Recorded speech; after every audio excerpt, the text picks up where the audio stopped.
They Twinkled Like Jewels by Philip José Farmer, originally published in Fantastic Universe, January 1954.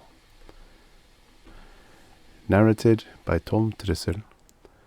Crane didn't get the nightman's name until it was far too late to do anything at all about it. Jack Crane lay all morning in the vacant lot. Now and then he moved a little to quiet the protest of cramped muscles and stagnant blood, but most of the time he was as motionless as the heap of rags he resembled. Not once did he hear or see a Boas agent, or, for that matter, anyone. The pre-dawn darkness had hidden his panting flight from the transy jungle, his dodging across backyards while whistles shrilled and voices shouted, and his crawling on hands and knees down an alley into the high grass and bushes which fringed a hidden garden. For a while his heart had knocked so loudly that he had been sure he would not be able to hear his pursuers if they did get close. It seemed inevitable that they would track him down. A buddy had told him that a new camp had just been built at the place only 3 hours' drive away from the town. This meant that Boas would be thick as hornets in the neighborhood. But no black uniforms had so far appeared. And then, lying there while the passionate and untiring sun mounted the sky, the bang-bang of his heart was replaced by a noiseless but painful movement in his stomach. He munched a candy bar and 2 dried rolls which a housewife had given him the evening before. The tiger in his belly quit pacing back and forth. It crouched and licked its chops, but its tail was stuck up in his throat.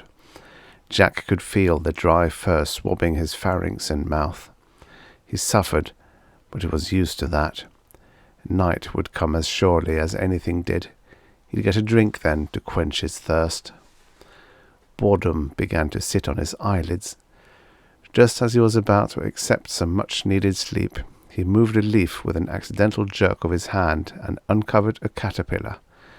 It was dark except for a row of yellow spots along the central line of some of its segments. As soon as it was exposed, it began slowly shimmying away. Before it had gone 2 feet, it was crossed by a moving shadow. Guiding the shadow was a black wasp with an orange ring around the abdomen. It closed the gap between itself and the worm with a swift, smooth movement and straddled the dark body. Before the wasp could grasp the thick neck with its mandibles, the intended victim began rapidly rolling and unrolling and flinging itself from side to side. For a minute the delicate dancer above it could not succeed in clenching the neck. Its sharp jaws slid off the frenzied jerking skin until the tiring creature paused for the chip of a second. Seizing opportunity and larva at the same time, the wasp stood high on its legs and pulled the worm's front end from the ground, exposing the yellowed band of the underpart. The attacker's abdomen curved beneath its own body.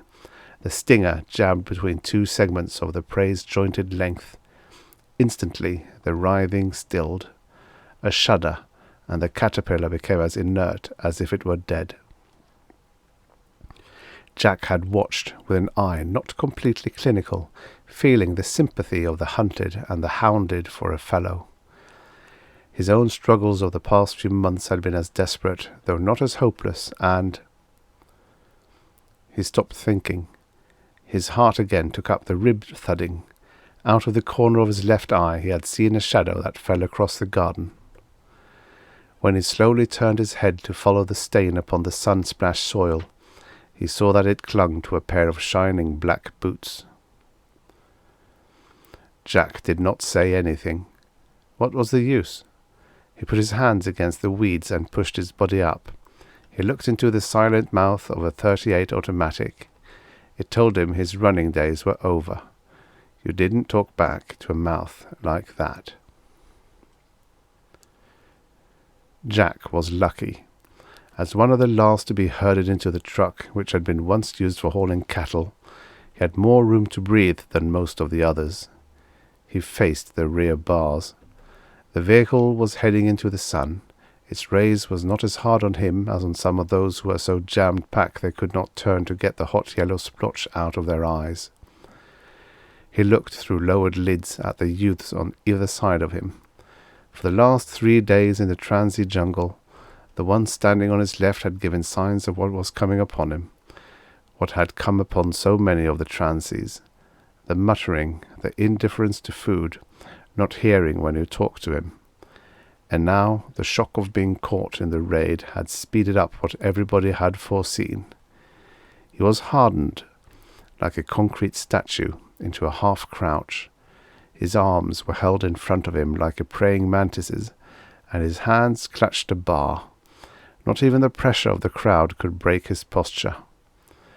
The man on Jack's right murmured something, but the roaring of motor and clashing of gears shifting on a hill squashed his voice. He spoke louder. "Seria flexibilitas, extreme catatonic state, the fate of all of us." "You're nuts," said Jack. "Not me. I'm no schizo, and I'm not going to become one." As there was no reply, Jack decided he had not moved his lips enough to be heard clearly. Lately, even when it was quiet, people seemed to have trouble making out what he was saying. It made him mildly angry. He shouted. It did not matter if he were overheard. At any of the prisoners were agents of the Bureau of Health and Sanity didn't seem likely. Anyway, he didn't care. They wouldn't do anything to him they hadn't planned before this. "Got any idea where we're going?" "Sure, FMRC 3, Federal Male Rehabilitation Camp number 3. I spent 2 weeks in the hills spying on it." Jack looked the speaker over. Like all those in the truck, he wore a frayed shirt, a stained and torn coat, and greasy, dirty trousers. The black bristles on his face were long. The back of his neck was covered by thick curls. The brim of his dusty hat was pulled down low. Beneath its shadow, his eyes roamed from side to side with the same fear that Jack knew was in his own eyes. Hunger and sleepless nights had knobbed his cheekbones and honed his chin to a sharp point. An almost visible air clung to him, a hot aura that seemed to result from veins full of lava and eyeballs spilling out a heat that could not be held within him. He had the face every transie had, the face of a man who was either burning with fever or had seen a vision. Jack looked away to stare miserably at the dust boiling up behind the wheels, as if he could see projected against his yellow-brown screen his retreating past. He spoke out of the side of his mouth. "What's happened to us? We should be happy and working at good jobs and sure about the future. We shouldn't be just bums, hobos, walkers of the streets, rod-hoppers, beggars, and thieves." His friend shrugged and looked uneasily from the corners of his eyes. He was probably expecting the question they all asked sooner or later. "Why are you on the road?" They asked, but none replied with words that meant anything. They lied, and they didn't seem to take any pleasure in their lying. When they asked questions themselves, they knew they wouldn't get the truth. But something forced them to keep on trying anyway. Jack's buddy evaded also. He said, "I read a magazine article by a Dr. Vesper, the head of the Bureau of Health and Sanity. He'd written the article just after the President created the Bureau. He viewed, quote, with alarm and apprehension, unquote, the fact that 6% of those between the ages of 12 and 25 were schizophrenics who needed institutionalizing. And he was, quote, appalled and horrified, unquote, that 5% of the nation were homeless, unemployed, and that 3.7% of those were between the ages of 14 and 30. He said that if this schizophrenia kept on progressing, half the world would be in rehabilitation camps. But if that occurred, the sane half would go to pot, back to the Stone Age, and the schizos would die." He licked his lips as if he were tasting the figures and found them bitter. "I was very interested by Vesper's reply to a mother who had written him," he went on. "Her daughter ended up in a Bohas camp for schizos, and her son had left his wonderful home and brilliant future to become a bum. She wanted to know why.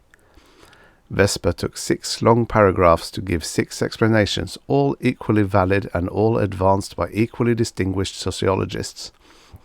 He himself favoured the mass hysteria theory, but if you looked at his gobbledygook closely, you could reduce it to one phrase: we don't know.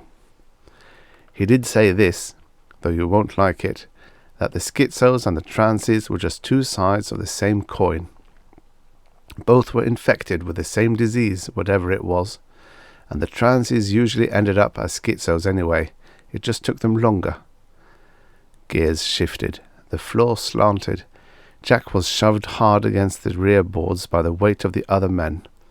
He didn't answer until the pressure had eased and his ribs were free to work for more than mere survival. He said, "You're way off, schizo. My hitting the road has nothing to do with those split heads. Nothing, you understand. There's nothing foggy or dreamy about me. I wouldn't be here with you guys if I hadn't been so interested in a wasp catching a caterpillar that I never saw the boa sneaking up on me." While Jack described the little tragedy, the other allowed an understanding smile to bend his lips. He seemed engrossed, however, and when Jack had finished, he said, "That was probably an Ammophila wasp, Sphex unaria klug. Lovely, but vicious, little she-demon. Injects the poison from a sting into the caterpillar's central nerve cord. That not only paralyzes, but preserves it. The victim is always stowed away with another one in an underground burrow. The wasp attaches one of her eggs to the body of a worm. When the egg hatches, the grub eats both of the worms. They're alive, but they're completely helpless to resist while their guts are gnawed away. Beautiful idea, isn't it?" It's a habit common to many of those little devils. Scalifron cementarium, Eumenis coaxa, Eumenis fraterna, Bembix spinolae, Pelopus. Jack's interest wandered. His informant was evidently one of those transies who spent long hours in the libraries. They were ready at the slightest chance to offer their encyclopedic but often useless knowledge. Jack himself had abandoned his childhood bookwormishness. For the last 3 years his days and evenings had worn themselves out on the streets, passed in a parade of faces, flickered by in plate-glass windows of restaurants and department stores and business offices, while he hoped. "Did you say you spied on the camp?" Jack interrupted the sonorous, almost chanting flow of Greek and Latin. "Huh? Oh yeah, for 2 weeks. I saw plenty of transies trucked in, but I never saw any taken out. Maybe they left in the rocket." "Rocket?" The youth was looking straight before him. His face was hard as bone, but his voice trembled. "Yes, a big one. It landed and discharged about a dozen men." "You nuts? There's been only one man-carrying rocket invented, and it lands by parachute." "I saw it, I tell you, and I'm not so nutty. I'm seeing things that aren't there. Not yet, anyway." "Maybe the government's got rockets it's not telling anybody about." "Then what connection could there be between rehabilitation camps and rockets?" Jack shrugged and said, "Your rocket story is fantastic." "If somebody had told you 4 years ago that you'd be a bum hauled off to a concentration camp, you'd have said that was fantastic too." Jack did not have time to reply. The truck stopped outside a high, barbed wire fence. The gate swung open. The truck bounced down the bumpy dirt road. Jack saw some black-uniformed boas seated by heavy machine guns. They halted at another entrance. More barbed wire was passed. Huge Doberman pinchers looked at the transies with cold, steady eyes. The dust of another section of road swirled up before they squeaked to a standstill and the engine turned off. This time, agents began to let down the back of the truck. They had to pry the pitiful schizo's fingers loose from the wood with a crowbar and carry him off, still in his half-crouch. A sergeant boomed orders. Stiff and stumbling, the transies jumped off the truck. They were swiftly lined up into squads and marched into the enclosure and from there into a huge black barracks. Within an hour, each man was stripped, had his head shaven, was showered, given a grey uniform, and handed a tin plate and spoon and cup filled with beans and bread and hot coffee. Afterwards, Jack wandered around, free to look at the sandy soil underfoot and barbed wire and the black uniforms of the sentries, and free to ask himself where? 12 years ago it had been, but where was... How easy it would have been to miss all this, if only he had obeyed his father. But Mr. Crane was so ineffectual. "Jackie," he had said, "would you please go outside and play, or stay in some other room? It's very difficult to discuss business while you're whooping and screaming around, and I have a lot to discuss with Mr. "Yes, Daddy," Jack said before his father mentioned his visitor's name. But he was not Jack Crane in his game. He was Uncas. The big chairs and the divan were threes in his imaginative eyes.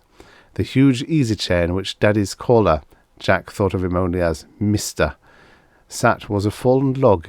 He, Uncas, meant to hide behind it in an ambush. Mr. didn't bother him.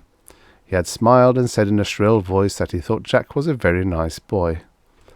He wore a light grey-green Palm Beach suit and carried a big brown leather briefcase that looked too heavy for his soda straw-thin legs and arms. He was queer-looking because his waist was so narrow and his back so humped, and when he took off his tan Panama hat, a white fuzz exploded from his scalp. His face was pale as the moon in daylight. His broad smile showed teeth that Jack knew were false. But the queerest thing about him was his thick spectacles, so heavily tinted with rose that Jack could not see the eyes behind them. The afternoon light seemed to bounce off the lenses in such a manner that no matter what angle you looked at them, you could not pierce them, and they curved to hide the sides of his eyes completely. Mr. had explained that he was an albino, and he needed the glasses to dim the glare on his eyes. Jack stopped being Uncas for a minute to listen. He had never seen an albino before, and indeed he did not know what one was. "I don't mind the youngster," said Mr. "Let him play here if he wants to. He's developing his imagination, and he may be finding more stimuli in this front room than he could in all of outdoors. We should never cripple the fine gift of imagination in the young. Imagination, fancy, fantasy, or whatever you call it, is the essence and mainspring of those scientists, musicians, painters, and poets who amount to something in later life. They are adults who have remained youths." Mr. addressed Jack. "You're the last of the Mohicans, and you're about to sneak up on the French captain and tomahawk him, aren't you?" Jack blinked. He nodded his head. The opaque rose lenses set in Mr.'s face seemed to open a door into his naked grey skull. The man said, "I want you to listen to me, Jack. You'll forget my name, which isn't important, but you will always remember me and my visit, won't you?" Jack stared at the impenetrable lenses and nodded dumbly. Mr. turned to Jack's father. "Let his fancy grow. It is a necessary wish-fulfillment play. Like all human young who are good for anything at all, he is trying to find the lost door to the Garden of Eden. The history of the great poets and men of action is the history of the attempt to return to the realm that Adam lost, the forgotten Hesperides of the mind, the Avalon buried in our soul." Mr. Crane put his fingertips together. "Yes?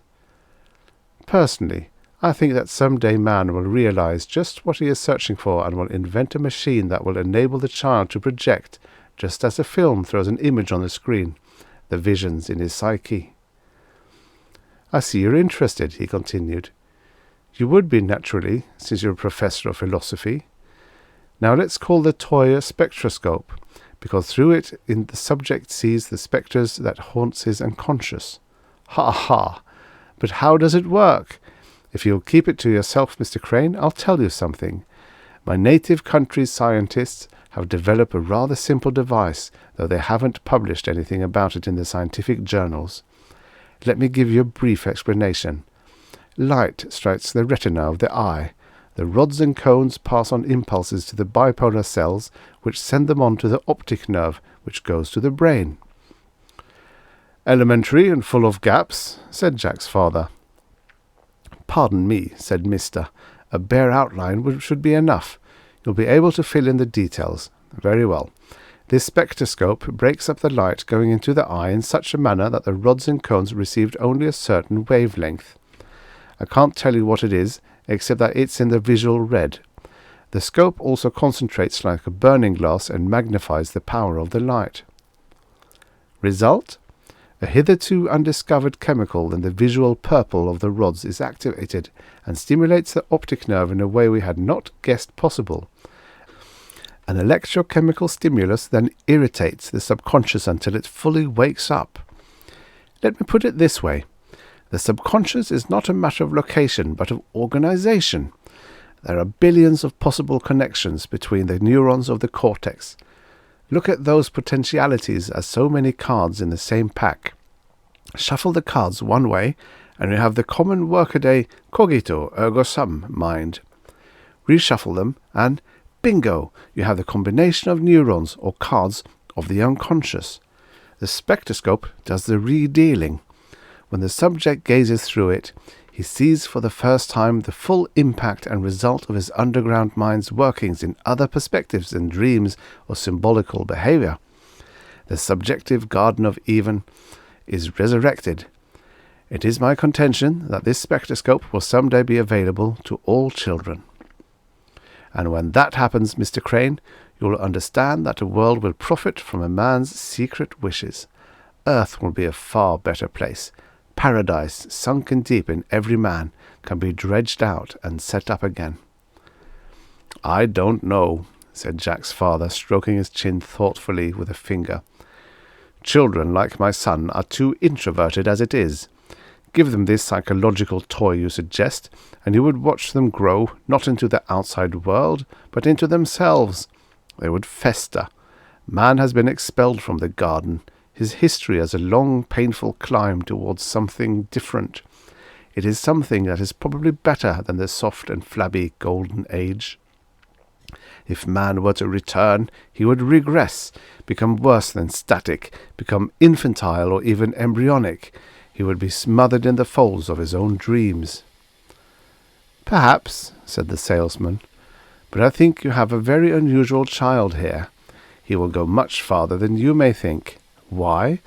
Because he is sensitive and has an imagination that only needs the proper guidance. Too many children become mere bourgeois ciphers with paunches and round O minds full of tripe. They stay on earth. That is, I mean they'll be stuck in the mud. You talk like no insurance salesman I've ever met. Like all those who really want to sell, I'm a born psychologist, Mr. Shrilled. Actually, I have an advantage. I have a PhD in psychology. I would prefer staying at home for laboratory work, but since I can help my starving children, I am not joking. So much more by coming to a foreign land and working at something that will put food in their mouths, I do it. I can't stand to see my little ones go hungry. Moreover, he said with a wave of his long-fingered hand, this whole planet is really a lab that beats anything within 4 walls. You spoke of a famine, your accent, your name. You're a Greek, aren't you? In a way, said Mr. My name, translated, means gracious or kindly or well-meaning. His voice became brisker. The translation is apropos. I'm here to do you a service. Now, about these monthly premiums... Jack shook himself and stepped out of the mould of fascination that mist his glasses seemed to have poured around him. Uncas again, he crawled on all fours from chairs to divan to stool to the fallen log which the adults thought was an easy chair. He stuck his head from behind it and sighted along the broomstick musket at his father. He'd shoot that white man dead and then take his scalp. He giggled at that, because his father really didn't have any hairlock to take. At that moment Mr. decided to take off his specs and polish them with his breast-pocket handkerchief. While he answered one of Mr. Crane's questions, he let them dangle from his fingers. Accidentally, the lenses were level with Jack's gaze. One careless glance was enough to jerk his eyes back to them. One glance stunned him, so that he could not at once understand that what he was seeing was not reality. There was his father across the room. But it wasn't a room. It was a space outdoors under the low branch of a tree whose trunk was so big it was as wide as the wall had been. Nor was the Persian rug there. It was replaced by a close-cropped bright green grass. Here and there foot-high flowers with bright yellow petals tipped in scarlet swayed beneath an internal wind. Close to Mr. Crane's feet a white horse, no larger than a fox terrier, bit off the flaming end of a plant. All those things were wonderful enough. But was that naked giant who sprawled upon a moss-covered boulder father? No. Yes. Though the features were no longer pinched and scored and pale, though they were glowing and tanned and smooth like a young athlete's, they were his father's. Even the thick curly hair that fell down over a wide forehead and the panther-muscled body could not hide his identity. Though it tore at his nerves, and though he was afraid that once he looked away he would never again seize the vision, Jack ripped his gaze away from the rosy view. The descent to the grey and rasping reality was so painful that tears ran down his cheeks, and he gasped as if stuck in the pit of the stomach. How could beauty like that be all around him without his knowing it? He felt that he had been blind all his life until this moment, and would be forever eyeless again, and unbearable forever, if he did not look through the glass again. He stole another hurried glance, and the pain in his heart and stomach went away. His insides became wrapped in a soft wind. He was lifted.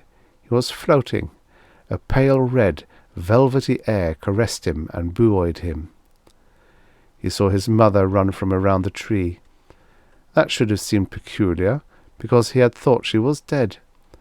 But there she was, no longer flat-walking and coughing and thin and wax-skinned, but golden brown and curvy and bouncy. She jumped at Daddy and gave him a long kiss. Daddy didn't seem to mind that she had no clothes on. Oh, it was so wonderful. Jack was drifting on a yielding and wine-tinted air and warmed with a wind that seemed to swell him out like a happy balloon. Suddenly he was falling, hurtling helplessly and sickeningly through a void, while a cold and drab blast gouged his skin and spun him around and around. The world he had always known shoved hard against him. Again he felt the blow in the solar plexus and saw the grey tentacles of the living reality reach for his heart. Jack looked up at the stranger, who was just about to put his spectacles on the bridge of his long nose. His eyelids were closed. Jack never did see the pink eyes. That didn't bother him. He had other things to think about. He crouched beside the chair while his brain, trying to move again, tried to engulf a thought and failed, because it could not become fluid enough to find the idea that would move his tongue to shriek, "No, no, no!" And when the salesman rose and placed his paper in his case and patted Jack on the head and bent his opaque rose spectacles at him and said goodbye, and that he wouldn't be coming back because he was going out of town to stay, Jack was not able to move or say a thing. Nor for a long time after the door had closed could he break through the mass that gripped him like hardened lava. By then, no amount of screams and weeping would bring Mr. back. All his father could do was to call a doctor, who took the boy's temperature and gave him some pills. Jack stood inside the wire and bent his neck to watch a huge black and silver oyster feel the dusk for a landing field with its single white foot and its orange toes. Blindingly, light sprang to attention over the camp. When Jack had blinked his eyes back to normal, he could see over the flat half-mile between the fence and the ship. It lay quiet and glittering and smoking in the flood beams. He could see the round door in its side swing open. Men began filing out. A truck rumbled across the plain and pulled up beside the metal bulk. A very tall man stepped out of the cab and halted upon the running board, from which he seemed to be greeting the newcomers or giving them instructions. Whatever he was saying took so long that Jack lost interest. Lately he had not been able to focus his mind for any length of time upon anything except that one event in the past. He wandered around and whipped glances at his comrades' faces, noting listlessly that their uniforms and shaved heads had improved their appearance. But nothing would be able to chill the feverishness of their eyes. Whistles shrilled. Jack jumped. His heart beat faster. He felt as if the end of the quest were suddenly close. Somebody would be around the corner. In a minute that person would be facing him, and then, he reflected, and sagged with a wave of disappointment at the thought. Then there was nobody around the corner. It always happened that way. Besides, there weren't any corners in this camp. He had reached the wall at the end of the alley. Why didn't he stop looking? Sergeants lined the prisoners up 4 abreast preparatory for marching them into the barracks. Jack supposed it was time to turn in for the night. He submitted to their barked orders and hard hands without resentment. They seemed a long way off. For the 10,000th time he was thinking that this need not have happened. If he had been man enough to grapple with himself, to wrestle as Jacob did with the angel, and not let loose until he had felled the problem, he could be teaching philosophy in a quiet little college as his father did. He had graduated from high school with only average marks, and then, instead of going to college as his father had so much wanted him to, he had decided he would work a year. With his earnings he would see the world. He had seen it, but when his money ran out he had not returned home. He had drifted, taking jobs here and there, sleeping in flop houses, jungles, park benches, and freight cars. When the newly created Bureau of Health and Sanity had frozen jobs in an effort to solve the transiency problem, Jack had refused to work. He knew that he would not be able to quit a job without being arrested at once. Like hundreds of thousands of other youths, he had begged and stolen and hidden from the local police and the Bohas. Even through all those years of misery and wandering, he had not once admitted to himself the true nature of his fog-cottoned grail. He knew it, and he did not know it. It was patrolling the edge of his mind, circling a far-off periphery, recognizable by a crude silhouette but nameless. Any time he wanted to, he could have summoned it closer and said, "You are it, and I know you, and I know what I am looking for. It is what? Worthless? Foolish? Insane? A dream?" Jack had never had the courage to take that action. When it seemed the thing was galloping closer, charging down upon him, he ran away. It must stay on the horizon, moving on, always moving, staying out of his grasp. "All you guys, forward march!" Jack did not move.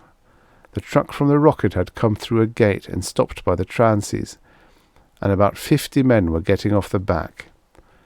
The man behind Jack bumped into him. Jack paid him no attention. He did not move. He squinted at the group who had come from the rocket. They were very tall, hump-shouldered, and dressed in light grey-green Palm Beach suits and tan Panama hats. Each held a brown leather briefcase at the end of a long, thin arm. Each wore on the bridge of his long nose a pair of rose-coloured glasses. A cry broke hoarsely from the transies. Some of those in front of Jack fell to their knees as if a sudden poison had paralyzed their legs. They called names and stretched out open hands. A boy by Jack's side sprawled face down on the sand while he uttered over and over, "Mr. Pelopius! Mr. Pelopius!"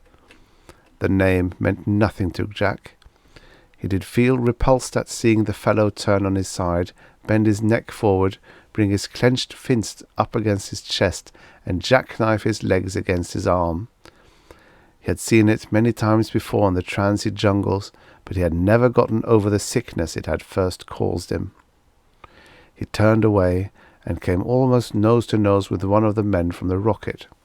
He had put down his briefcase so it rested against his leg and taken a white handkerchief out of his breast pocket to wipe the dust from his lenses. His lids were squeezed shut as if he found the light unbearable. Jack stared and could not move while a name that the boy behind him had been crying out slowly worked his way through his consciousness. Suddenly, like the roar of a flash flood that is just rounding the bend of a dry gulch, the syllable struck him. He lunged forward and clutched at the spectacles in the man's hand. At the same time, he yelled over and over the words that had filled out the blank in his memory.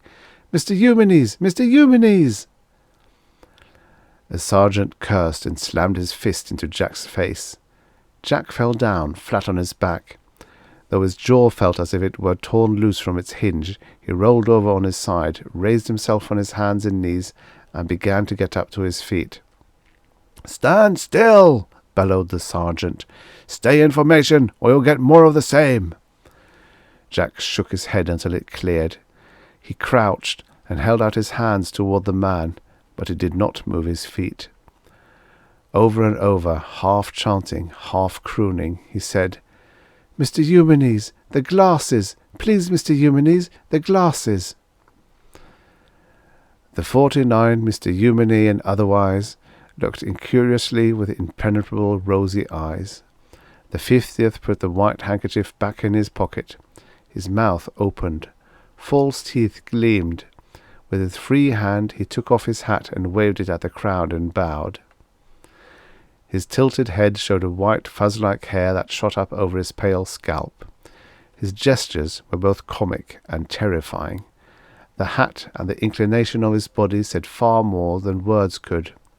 They said, "Goodbye forever, and bon voyage!" Then Mr. Eumenes straightened up and opened his lids. At first the sockets looked as if they held no eyeballs, as if they were empty of all but shadows. Jack saw them from a distance. Mr. Eumenes, or his twin, was shooting away faster and faster and becoming smaller and smaller. No, he himself was. He was rocketing away within his own body. He was falling down a deep well. He, Jack Crane, was a hollow shaft down which he slipped and screamed, away, away from the world outside. It was like seeing from the wrong end of a pair of binoculars that lengthened and lengthened while the man with the long-sought-for treasure in his hand flew in the opposite direction, as if he had been connected to the horizon by a rubber band and somebody had released it and he was flying toward it, away from Jack. Even as this happened, as he knew vaguely that his muscles were locking into the posture of a beggar, hands out, pleading, face twisted into an agony of asking, lips repeating his croon chant, he saw what had occurred. The realization was like the sudden, blinding, and at the same time clarifying light that sometimes comes to epileptics just as they are going into a seizure. It was the thought that he had kept away on the horizon of his mind, the thought that now charged in on him with long leaps and bounds, and then stopped and sat on his haunches and grinned at him while his long tongue lolled. Of course, he should have known all these years what it was. He should have known that Mr. Eumenes was the worst thing in the world for him. He had known it, but, like a drug addict, he had refused to admit it. He had searched for the man, yet he had known it would be fatal to find him. The rose-coloured spectacles would swing gates that should never be fully open, and he should have guessed what and who Mr. Eumenes was when that encyclopedic fellow in the truck had sing-songed those names. How could he have been so stupid? Stupid? It was easy. He had wanted to be stupid. And how could the Mr. Eumenes or otherwise have used such obvious giveaway names? It was a measure of their contempt for the humans around them and of their own grim wit. Look at all the double entendres the salesman had given his father, and his father had never suspected. Even the head of the Bureau of Health and Sanity had been terrifying blasé about it. Dr. Vesper. He had thrown his name like a gauntlet to humanity, and humanity had stared idiotically at it and never guessed its meaning. Vesper was a good Italian name. Jack didn't know what it meant, but supposed that it had the same meaning as Latin. He remembered it from his high school class. As for his not encountering the salesman until now, he had been lucky. If he had run across him during his search, he would have been denied the glasses, as now, and the shock would have made him unable to cry out and betray the man. He would have done what he was so helplessly doing at this moment, and he would have been carted off to an institution. How many other transies had seen that unforgettable face on the streets, the end of the search, and gone at once into that state that made them legal prey of the Bohas? That was almost his last rational thought. He could no longer feel his flesh. A thin red curtain was falling between him and his senses. Everywhere it billowed out beneath him and eased his fall. Everywhere it swirled and softened the outlines of things that were streaking by. A large tree that he remembered seeing in his living room, a naked giant, his father, leaning against it and eating an apple, and a delicate little white creature cropping flowers. Yet all of this while he lived in two worlds. One was the passage downwards towards the Garden of Eden. The other was that hemisphere in which he had dwelt so reluctantly, the one he now perceived through the thickening red veil of his sight and other senses. They were not yet gone. He could feel the hands of the black-clad officers lifting him up and laying him upon some hard substance that rocked and dumped. Every lurch and thud was only dimly felt. Then he was placed upon something softer and carried into what he vaguely sensed was the interior of one of the barracks. Some time later, he didn't know or care when, for he had lost all conception or even definition of time, he looked up the deep, ever-lengthening shaft of himself into the eyes of another Mr. Eumenes or Mr. Sphex or Dr. Vesper or whatever he called himself. He was in white and wore a stethoscope around his neck. Beside him stood another of his own kind. This one wore lipstick and a nurse's cap. She carried a tray on which were several containers. One container held a large and sharp scalpel. The other held an egg. It was about twice the size of a hen's egg. Jack saw all this just before the veil took on another shade of red and blurred completely his vision of the outside. But the final thickening did not keep him from seeing that Dr. Eumenes was staring down at him as if he were peering into a dusky burrow. And Jack could make out the eyes. They were large, much larger than they should have been at the speed at which Jack was receding. They were not the pale pink of an albino's. They were black from corner to corner, and built of a dozen or so hexagons whose edges caught the light. They twinkled like jewels, or the eyes of an enormous and evolved wasp.